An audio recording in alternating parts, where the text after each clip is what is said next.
At my house, these are the cookies that disappear in a blink of an eye, and I'm going to show you how you can make your own. So let's get started.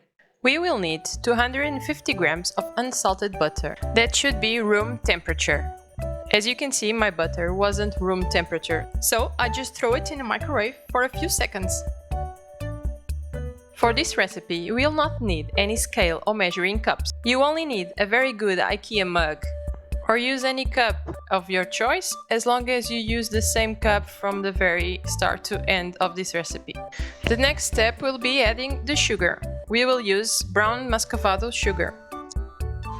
I added 2 cups, but here you can opt just to add 1 cup instead of 2, if you don't like it too sweet. Next on the list will be adding the eggs. Just add 2 whole eggs, but please break the eggs apart from the dough, not to get any shells and not to ruin it if any of the eggs is not good. Just mix in until your eggs disappear. Coming up next, you will add vanilla essence. For the vanilla essence, I do not have the exact measurement, but you should add something like the equivalent of a teaspoon. Next on the list will be the flour. I'm using all-purpose flour, so we will need 2 cups of flour and then 1 teaspoon of baking powder. There is no need to swift the flour, just incorporate it until you have a smooth dough. Next, we will add a teaspoon of salt.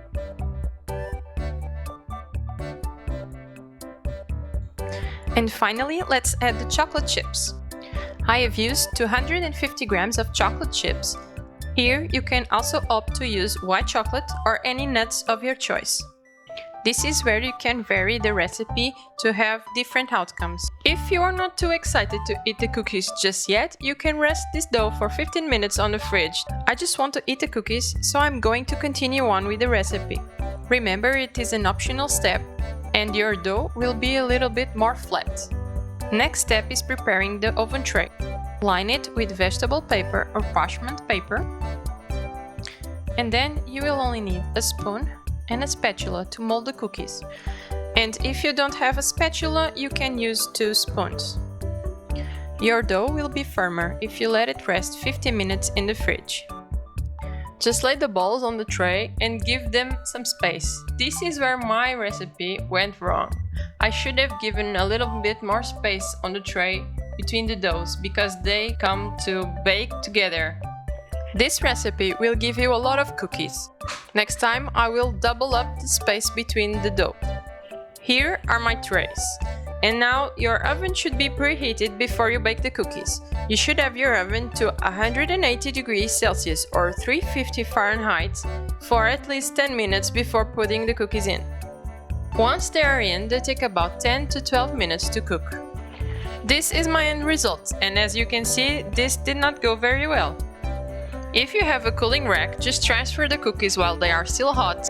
Once they cool down, they will become crispy. For me, this is my favorite part, where they are still gooey and not too crispy before they cool down. So before they completely cool down, I'll try to save this disaster, chopping them in pieces with a knife. So that's it, your cookies are ready to eat. This is my end result, and I can say next time maybe I won't use so many sugar, but they became really good. Hope you have enjoyed my video, and please let me know in the comments if you would like to see more videos like this one.